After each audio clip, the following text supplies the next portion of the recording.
There's an old saying, as Maine goes, so goes the nation. Honestly, as someone from away, this is the first I have ever heard of the phrase. I don't think I've actually ever heard that before. That's a new one to me. Yeah, I'm familiar with the saying. I think people only bring it out whenever there's a lot of uncertainty and they want to feel like they know something that might predict what's coming next. Frankly, I'm mostly just skeptical. It kind of sounds like something that Mainers tell themselves to feel important. The saying seems to be linked back to a period of time in which Maine governor elections seemed to have the uncanny ability to predict who would win the presidential elections. If a Democrat were to win the seat of the governor in Maine, then a Democrat would win the presidential election, or, vice versa. 22 out of 29 times between the years of 1820 and 1936, this was the case. Now, I went to public American school, in Maine no less, so I don't really know if that's good or how good that is. But that's got to be pretty good, right? I think it's pretty true. We're a split state, and we vote left and right for people, and it's been a problem, frankly.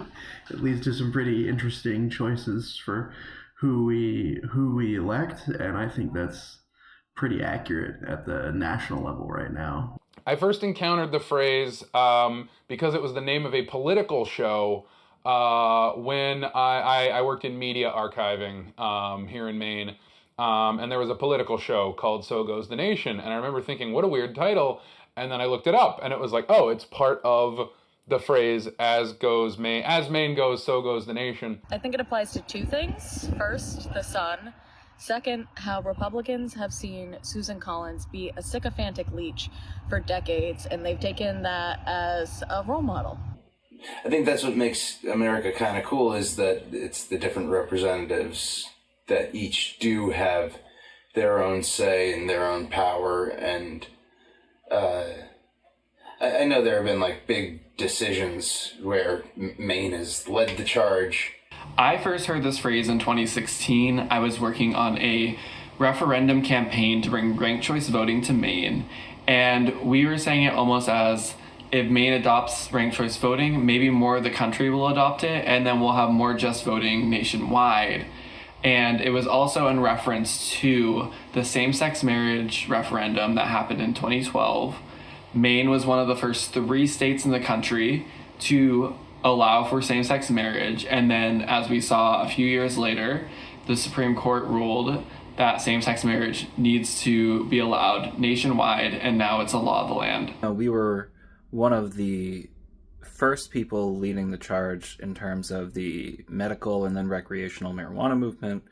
And I think that we certainly were leading the charge in terms of ranked choice voting, which the rest of the country has not adopted yet, but I think is the way we will be going, and clearly is one of the better ways to engage in voting democracy. The first time that it really hit me that, like, oh, this is a phrase that, like, people know nationwide, not just in Maine, was Samantha Bee did a piece about the politics of Maine around roughly the 2016 election and what hope for the future they might have. These days, the axiom rings a lot less true.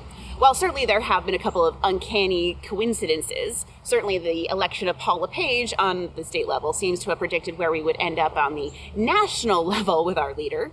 And the enemy right now, the overwhelming majority of people coming in are people of color or people of Hispanic origin. Do you ever try to say, what's so special today, from somebody from Bulgaria? And the worst ones, if they're from India, you gotta have an interpreter. Mr. Chu now is looking. I call him Mr. Chu. Paul LePage. Edit that in context. These days, Ohio is considered the better indicator of where the nation is headed. Sometimes. I've been thinking about that saying, as Maine goes, so goes nation, quite a bit lately. Probably in part because as of late, my state has been getting quite a bit of attention. Mostly the negative kind. As some of you are already very likely aware, our fascist-in-chief, Donald J. Trump, has fixed his beady little eyes on Maine. And why has dear Orange Leader become so fixated on the land of moose poop and blueberries? Well... See you in court. Every state. Good, I'll see you in court. I look forward to that. But I'm getting ahead of myself. Let's go back to the beginning.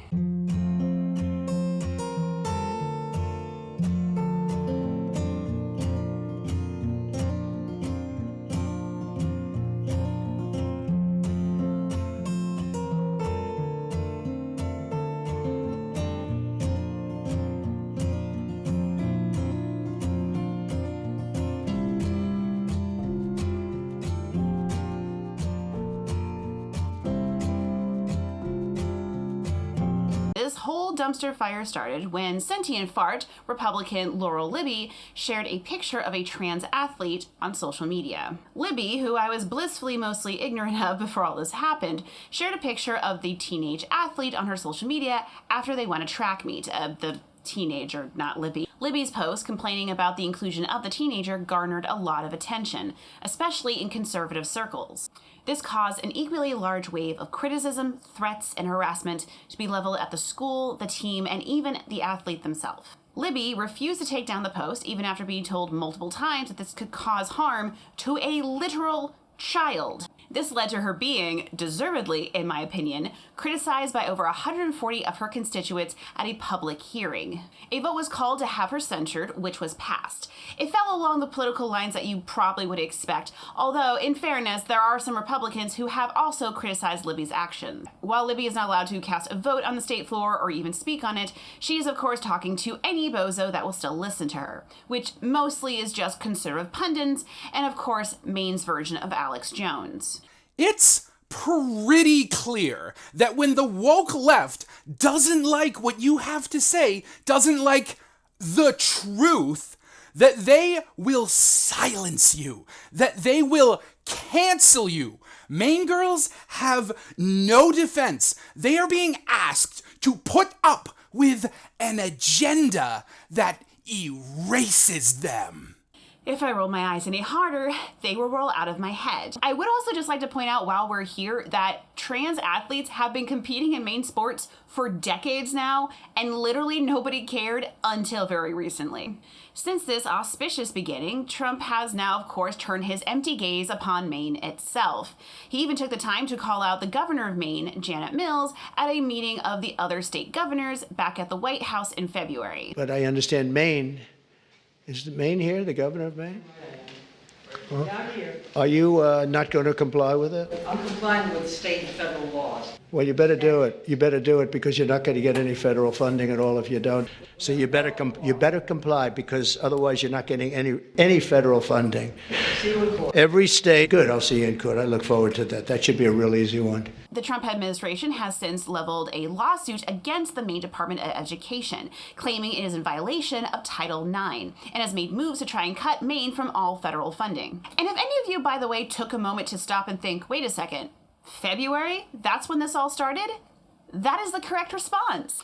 Legal experts have also noted just how unusual the timing and procedure of this particular lawsuit is.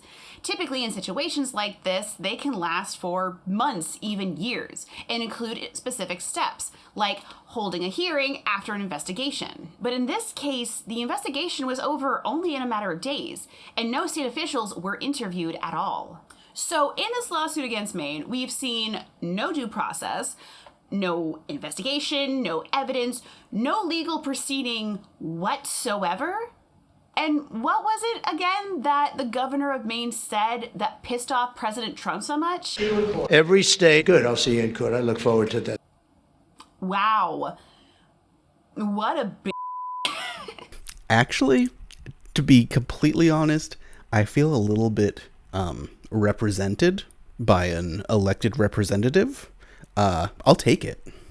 For now, at least. I'm not really supportive of many political figures because I'm an anarchist, but it was good to hear someone that does have some power say, hey, like, you need to stop, you need to hold up, and you're not going to be attacking my state and my people just because you disagree with how we feel about certain issues.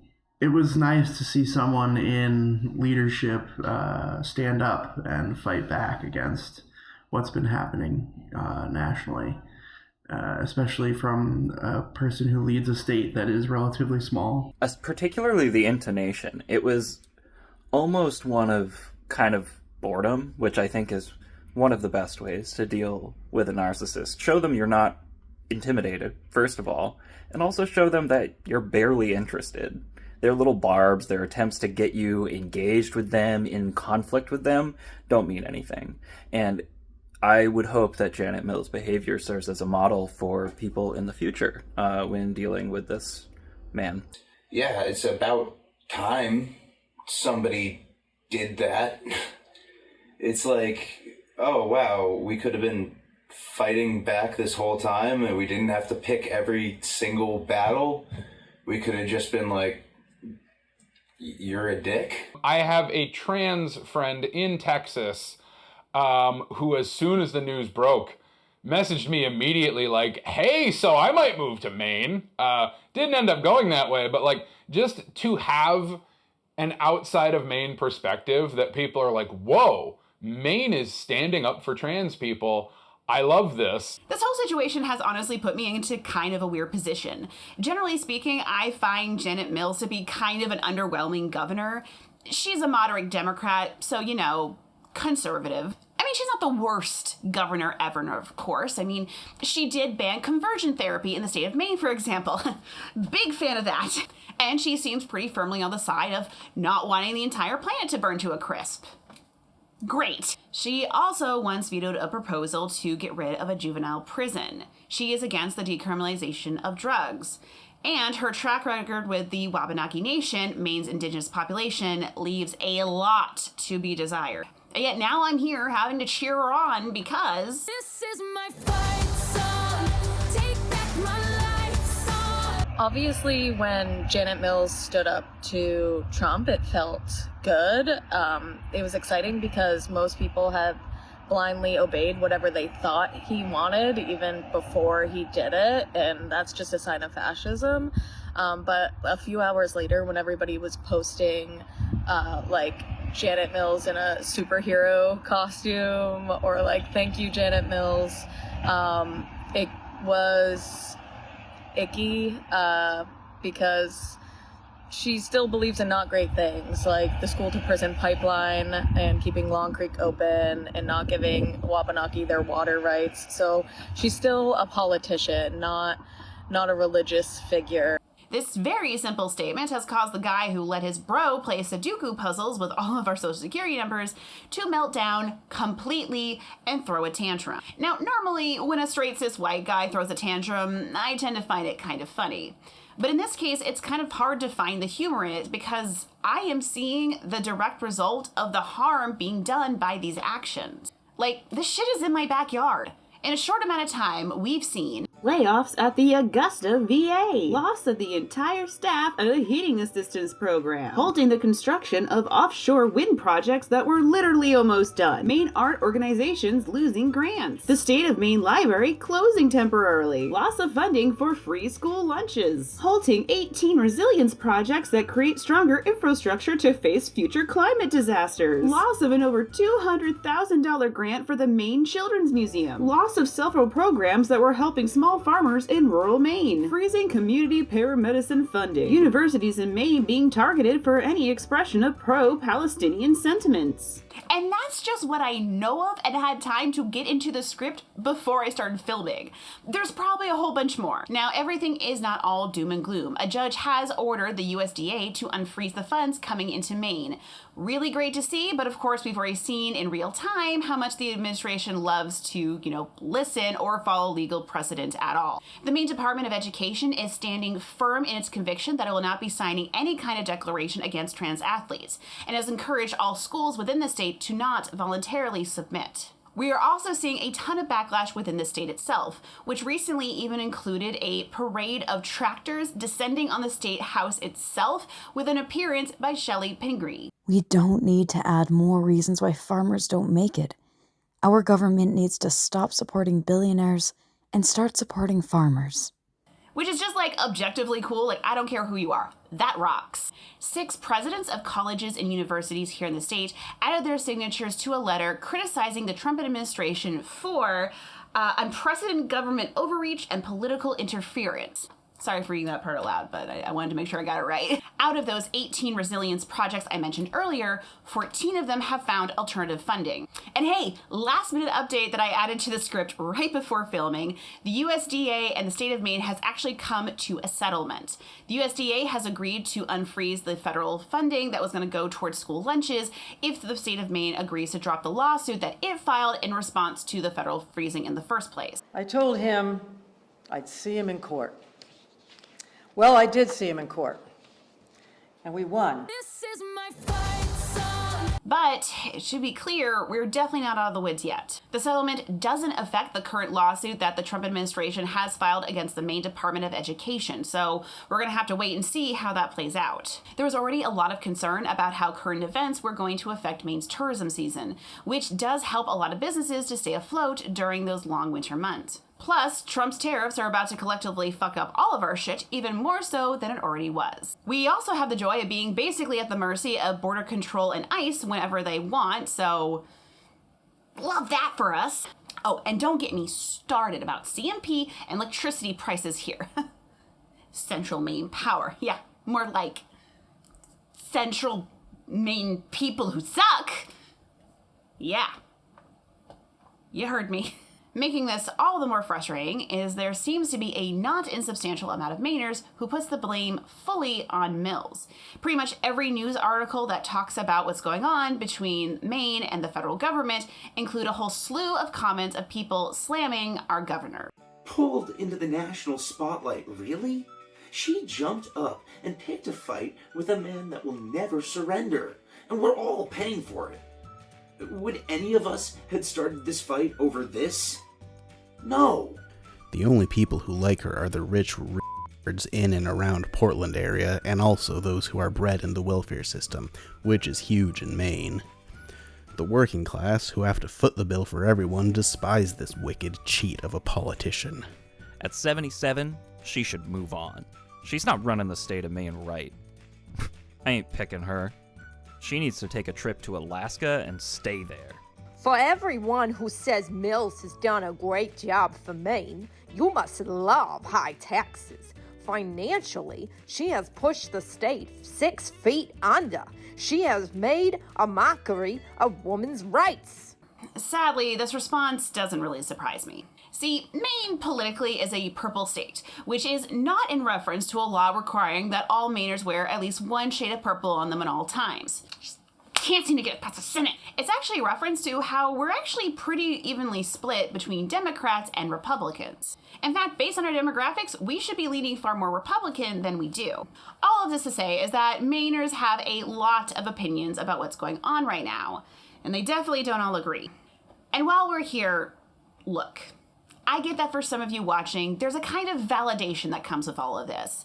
That because a recent poll came out saying that 45% of Mainers are apparently okay with fascism, and undoubtedly some of the farmers who are now being affected by the loss of federal grants were undoubtedly Trump supporters, that this all feels like something Maine deserves. Elections have consequences. You get what you voted for. FAFO. Farm around, find out. Gut reactions over clever wordplay aside, this isn't helpful. This isn't the time to dunk or feel superior.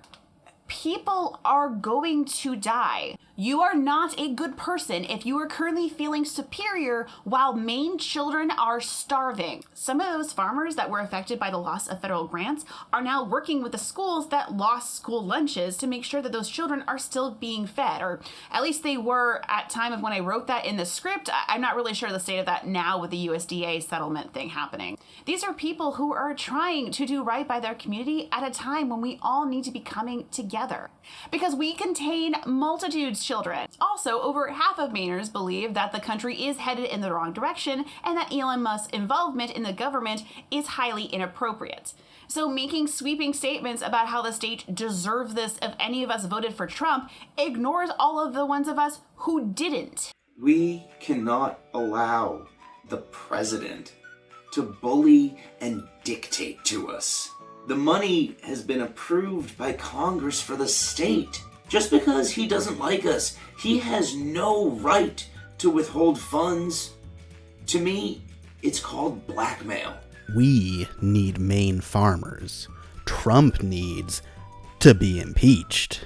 Go, Governor Mills. We need to stand up for our rights and the Constitution. This has little to do with transgender athletes and everything to do with federal overreach. Anybody who claims to care about states' rights or worries about executive power grabs in the past should be absolutely livid that this is happening. They chose this issue to focus on to trick right-wingers into completely missing the entire point. They're weaponizing hatred they've intentionally fostered on Fox News and the right-wing online media sphere for a decade, and all of their followers are being herded along without an idea in the world what they're actually doing. Oh, and then trying to add in a caveat of oh, well, I only mean that for the ones who did vote for Trump. Not a helpful distinction. Maine has a small population. When one of us suffers, we all feel it. We all have at least one conservative grandparent or conspiracy theorist cousin who is voting against their best interest. That doesn't mean that we want them to lose the assistance that keeps them alive. I get it. We're human. You get to enjoy your little I told you so warm fuzzies if you'd like. But I personally am not feeling any joy over being proven right. So instead of taking the time to gloat over a bunch of abandoned Trump supporters, let's instead focus on what can be done to mitigate the harm that is here and the harm that is yet to come. But Mandy, I'm sure some of you are saying, what can I, a very attractive, smart person who's of course already subscribed to your channel, do about the harm that's being done in Maine? I'm glad you asked. Recently, a colleague of mine in the YouTube sphere was talking about in a Discord that we're all in, looking to find out about mutual aid programs in Maine to help children get school lunches. I was tagged into the conversation and was of course happy to share a few of the organizations that I was aware of. I even made a post reaching out to some of my own Maine colleagues, seeing if there were any that I wasn't. And honestly, it felt really good. Not just getting to share these organizations that I care about and whose work is so important, but also just knowing that there were people out there who cared and gave a fuck. And it got me thinking. I'm sure there are a lot of people out there watching that would really like to support Maine right now, but maybe just don't know where to start. So, with that in mind, I have compiled a list of various nonprofits, mutual aid programs, and other groups that could use your support. And I've got a little something for everybody.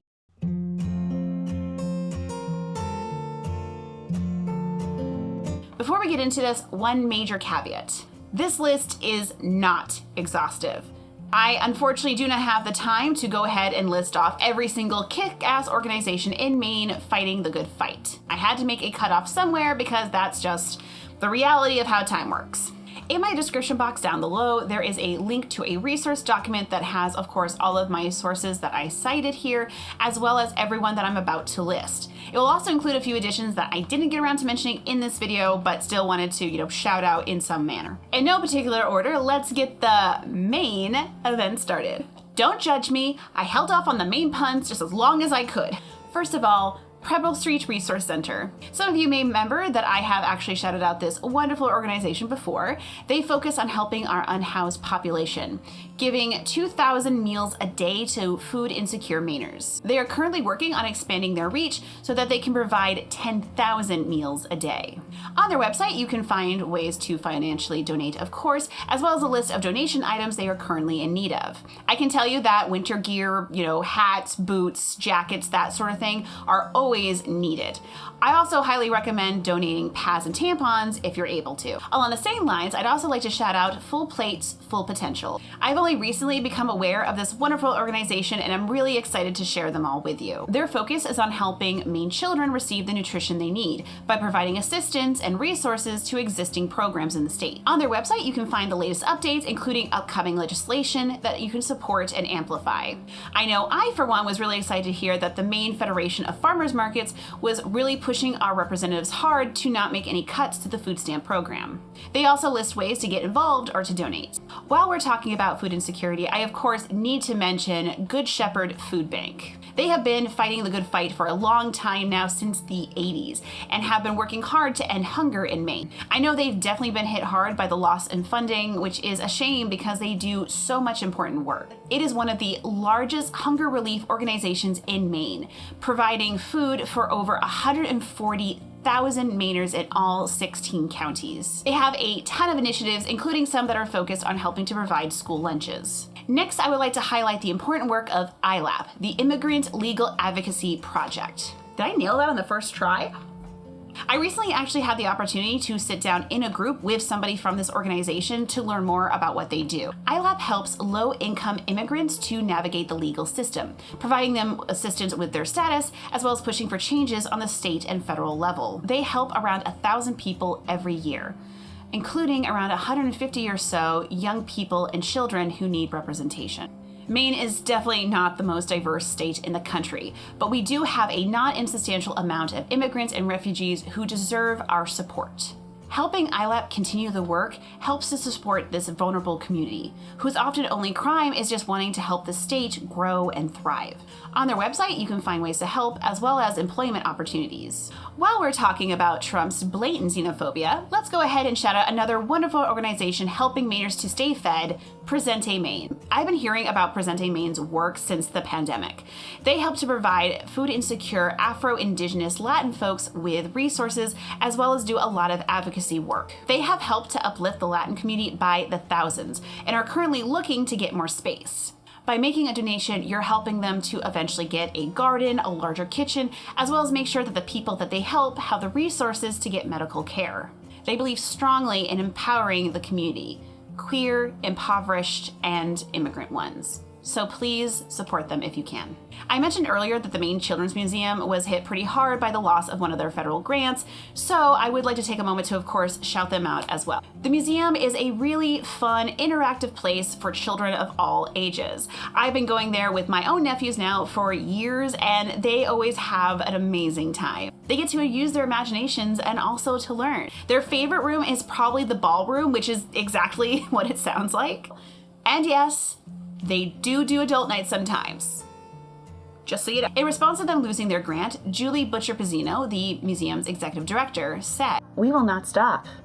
We will keep telling stories that matter. We will keep helping children and members of our community feel seen and valued. We will honor the commitments we've made to artists, to educators, and most of all to children." If you're looking for an affordable, safe place to take your children, I highly recommend going to Thompson's Point here in Portland, Maine, and enjoying the Children's Museum yourself. Also important to mention while we're here, that grant that got frozen, the $200,000 one, well, part of its purpose was actually to help create more resources so the Children's Museum could teach more about the Wabanaki Nation, Maine's indigenous population. The Wabanaki Nation is made up of 4 tribes: the Micmac Nation, the Holton Band of Milseet Indians, Passamaquoddy Tribe, and the Penobscot Nation. In light of that, and because I do believe it's important to support the self-determination of our indigenous neighbors, I would like to take a moment to shout out Wabanaki Reach. Through various means such as blogs, educational programs, and advocacy work for the well-being of the Wabanaki people, Wabanaki Reach is a source of decolonization in the state. If you would like to be a better ally to our indigenous neighbors, I highly recommend looking over the resources they have and educating yourself. You can also press your local school and libraries to reach out to Wabanaki Reach and have their educational programs implemented in your community. Along the same lines, I'd also like to take a moment to shout out Wabanaki Alliance. Formed in 2020, Wabanaki Alliance teaches the importance of Indigenous sovereignty. They are a valuable resource of history so that Mainers and other allies can educate themselves.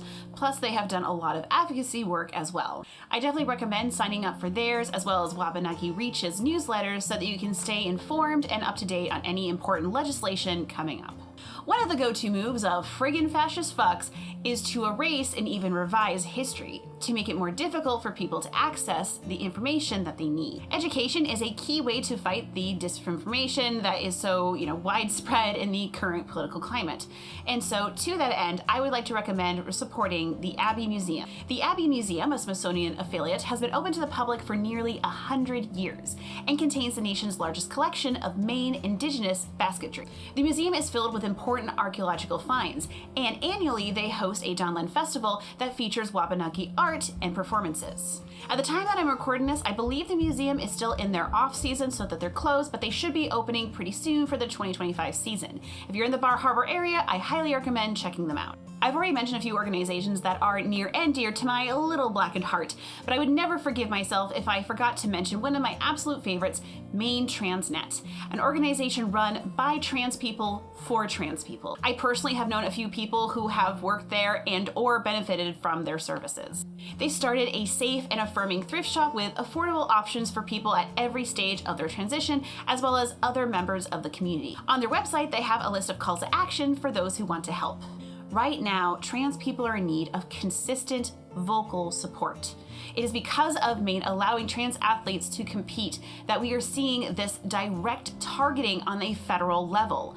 And it is vitally important that we continue to stand up against this bullying and do not yield under any circumstances. Trans people are in my life on every level, something that I imagine is true for a lot of people in my audience. United, Maine needs to say, if not all of us, then none of us. If anyone wants to discredit our bodies, spread misinformation about what we are, and frame us to push regressive ideologies, I will happily be there to oppose you. Speaking of my favorite group of people, did you know that right now that there is an organization in Maine that is trying to open affordable housing for queer people and their allies? Yeah, that's like a total real thing that is being organized right now by Equality Community Center. According to their website, the Equality Community Center is a collaborative workspace for LGBT plus and allied social justice seeking nonprofit organizations, in addition to serving as a community center for Maine's LGBT plus community. You can see that they are linked to dozens of other organizations such as Maine Transnet, Franny Peabody Center, and Dyke March Maine. And hey, at time of recording this, they are currently looking for a development and communications director. So if you think you might be interested in applying, go check them out. While assembling this list, I suddenly became aware of a glaring omission. I didn't have a single organization dedicated to helping disabled Mainers, another group that is being disproportionately affected by the proposed cuts to Social Security and Medicaid. So with that in mind, I did a little digging around and found out about Disability Rights Maine. Disability Rights Maine, as their name suggests, works tirelessly to advocate for the rights of disabled Mainers, providing them with information on their rights, fighting against housing discrimination, and reducing the use of guardianships. According to one admittedly hastily Googled search, at least 1 in 3 Mainers has a disability, and we all know that if we live long enough, we will all eventually become disabled in some manner. So having systems in place that allow us to advocate for ourselves is so important. Next, I would like to share a resource for supporting Black-owned businesses in Maine. Black-owned Maine. You can really find anything you're looking for on this website. Restaurants, they've got it. Bookstores? Of course they do. Clothing? What do you think? I really love this as a resource because it helps me to know more about certain businesses in the area that I might not have heard of otherwise. And it helps me feel more connected to my fellow Mainers. Speaking of my fellow Mainers, if you aren't already, make sure to follow Black Girl in Maine across all of social media. Most people know Maine for its wilderness, its natural and untamed beauty. For mountains like Katahdin or Tumbledown, for its mighty rivers like the Androscoggin or Kennebec. Protecting the environment is vitally important, especially in light of how much worse climate change is likely going to get under the Trump administration. And so, to that end, I have found a whole list of land trusts in Maine you can donate to. If you don't know, land trusts are conservation groups that work with landowners to maintain the land they own. This helps to protect areas that are vitally important for the preservation of certain species, as well as to protect land that is historically significant. This can look like a variety of things such as protected habitats, locally grown food, and nature trails. Land trusts also have educational programs for children and help to broker restoration projects. Some land trusts are specifically maintained by Wabanaki individuals, such as the Bomazeen Land Trust. So in helping to support them, you're helping to protect the environment as well as supporting land back initiatives, which is pretty awesome. I know I have a lot of animal lovers in my audience. Cthulhu knows I am one myself, so I also want to make sure to include the Animal Refuge League of Greater Portland, an organization that helps four-legged Mainers in this state. The Animal Refuge League here of Portland do so much to support the animals not only in their care, but also throughout the community. For example, both of my cats actually got neutered through their program, which is a lot more affordable than what it would have been if I had gone through a traditional vet. There are lots of ways to help, of course, donating food or money, volunteering as a walker, or of course deciding to go there and adopt one of the many deserving animals into your own home. Last but certainly not least, I would like to shout out an organization whose work I am very excited by, and that is of course Pity Posse Rescue and Sanctuary. I have a huge soft spot in my heart for pit bulls and pit bull mixes. I love everything about them. They're just big giant heads, their sweet disposition, how they look in jammies. A friend of mine fosters dogs through this organization from time to time, and I cannot tell you how many times I have fallen in love with their fosters. Pit bulls unfortunately have a reputation of being aggressive and dangerous animals, even though every pit bull I've ever met was like just a sweet old couch potato. If you can foster or have been thinking about giving a dog a forever home, I highly recommend going through Pity Posse Rescue and Sanctuary. And I think with that, I'm going to conclude this list. Like I said, there will definitely be more organizations in that resource document down below, so if you want to give that a read and see what I didn't mention, go right ahead. In the meantime, though, I have to now conclude this video. Somehow.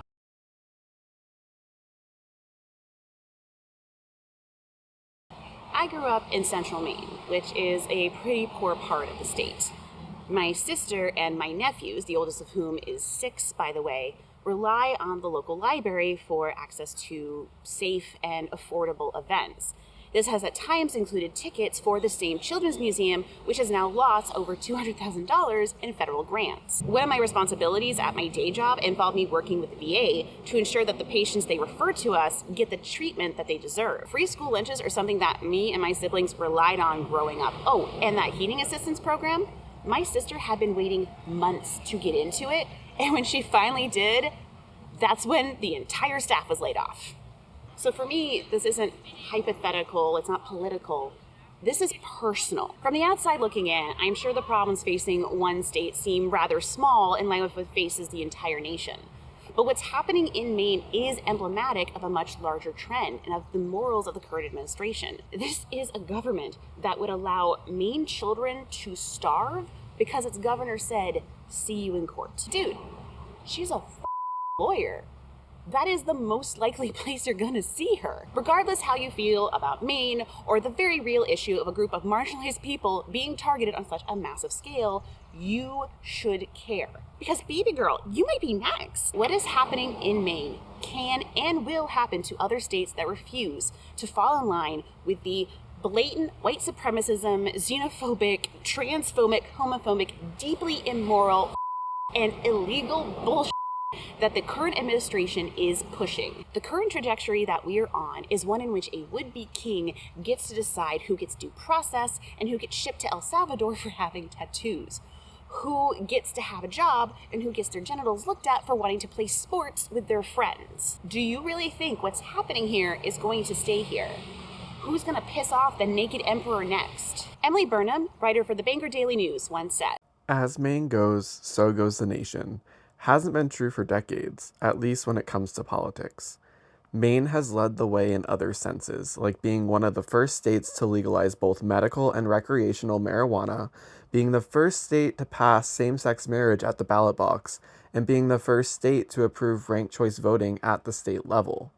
We might not be a useful tool for political pollsters and pundits for election predictions anymore, but we lead in other ways. Maine's state motto is literally Dirigo, which is Latin for I lead. I couldn't have planned this any better if I had tried. I think right now, Maine does have the opportunity to lead, to show what standing up against an illegal would-be dictator's cowardly actions looks like. We can stand on the moral side of history, proving that the axiom of old doesn't have to stand for something as mundane as state elections. Make no mistake, what's happening in Maine can and will happen to any other state that refuses to fall in line. I believe that, and certainly Mills agrees with me. We have been subject to politically motivated investigations that opened and closed without discussion, leaving little doubt that the outcomes were predetermined. Let today serve as warning to all states. Maine might be among the first to draw the ire of the federal government in this way, but we will not be the last. Right before filming this video, we seem to get confirmation that that's exactly what is intended. We are being used as an example, put up on a cross made of lies and distractions to show the folly of resistance. They want to be able to point at us and say, see, this is what happens when you try to fight back. They're wrong. That's not what happens. This is.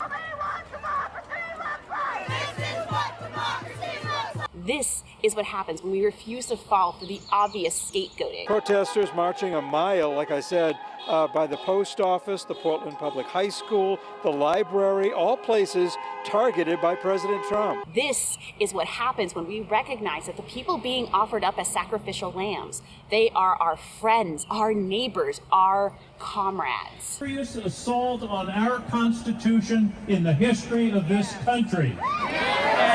They are closing agencies that was created by Congress. They are impounding funds that are appropriations bill. Why is this important? Old James Madison got it right. He said if you put the legislative power, the executive power, and the judicial power in the same set of hands, that's a perfect definition of tyranny.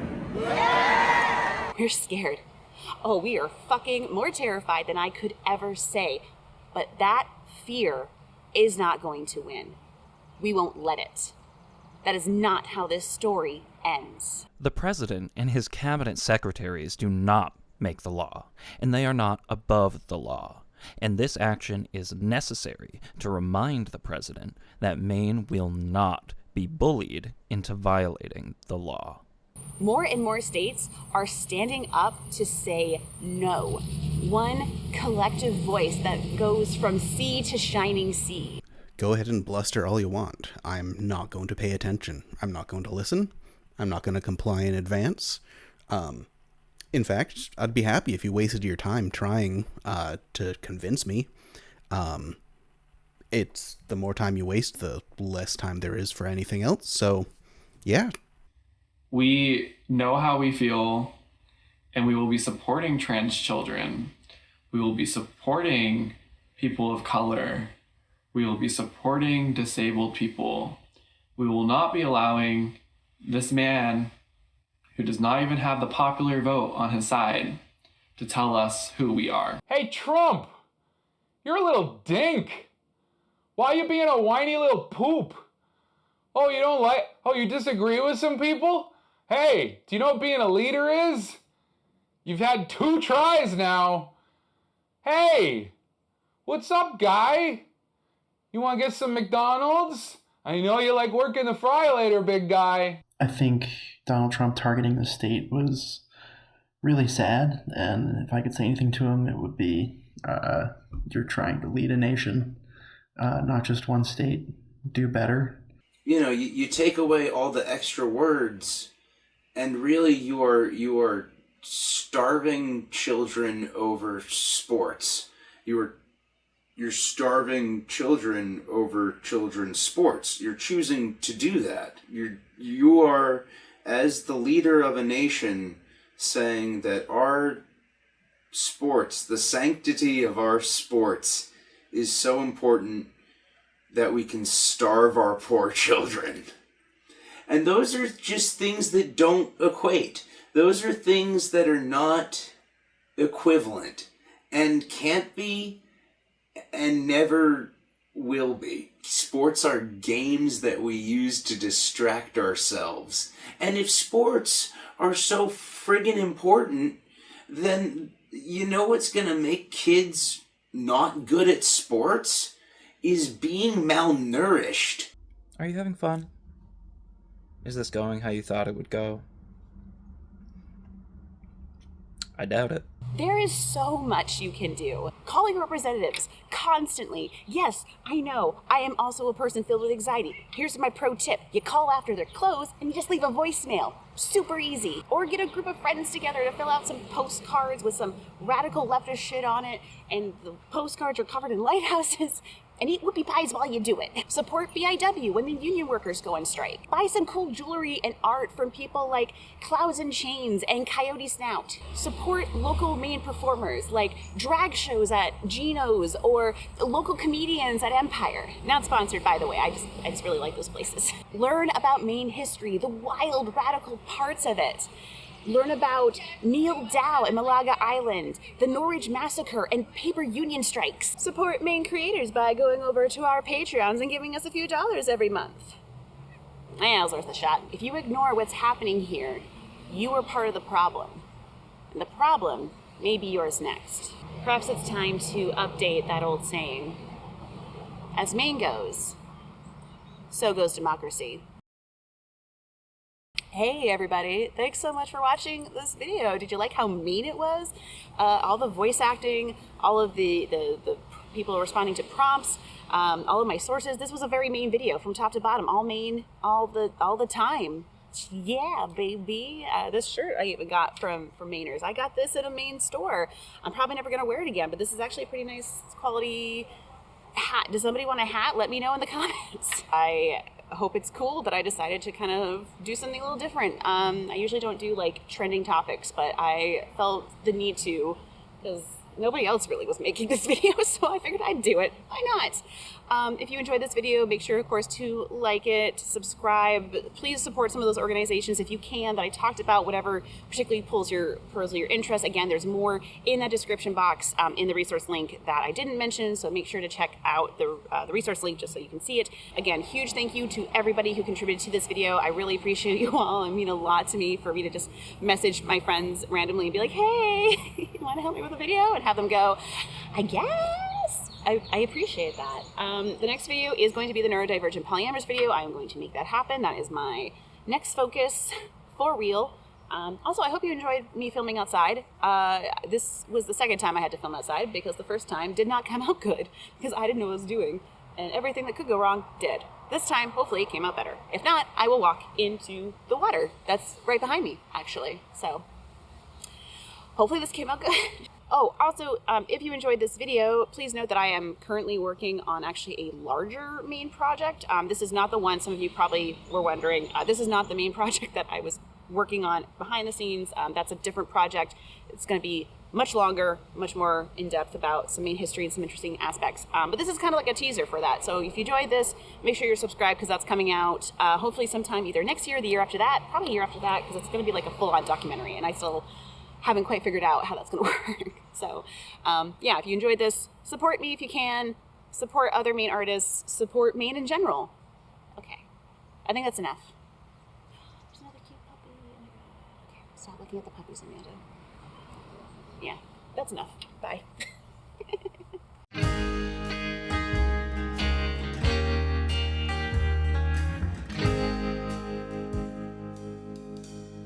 I'm sadder than the river that runs through the mill of Madison, Maine.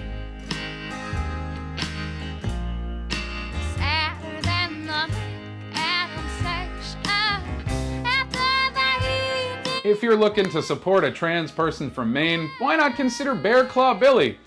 They got some albums, they got some songs, check them out on Spotify or places that pay their musicians. And if I'm not plugging myself, Them Burlesque is the hottest show in town. Check them out. Lastly, I just want to shout out Norimoto Bakery over in Portland.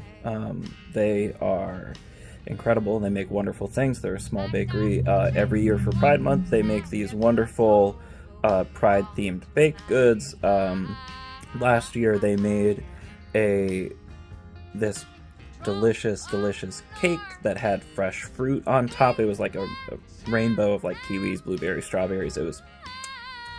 Yeah, shout out to Final Bistro Comedy. We're doing comedy. I don't know. Foundation Brewing, they let us do a show. Apres Brewing, they let us do a show. SB Taylor Transport, they let us do sketches with them. It's a real cool community of people. Me, myself, I am a drag artist in the Portland area. I go by the name of Misinformation, and I talk a lot about political things, just things in the news and my art, and I'd like to share that, so feel free to check me out on Instagram at the.misinformation. On top of that, I would also like to shout out the Main Stage. This is a website and Instagram page run by a local burlesque and drag performer, and they share all the drag and burlesque events that are happening in Maine. So you can find any performer who's performing, like their posts will be on the Main Stage. So that's the_main_stage on Instagram. And it's a really good way to find where you can come out and support queer artists in this time. I want to thank so many Maine businesses. I joke that when I leave a restaurant, I want to say thank you, I love you, but I also don't want tourists to know about them. So I'm going to shout out Maine comedian Daniel Jordan. He just opened for JVN at the state. And of course, Tommaso's. So go get you some Tommaso's. Me. I'm me. My Barton Life is my Instagram. I do comedy. And yeah, it's a super fun thing. Come check out shows. Yeah. Love you all.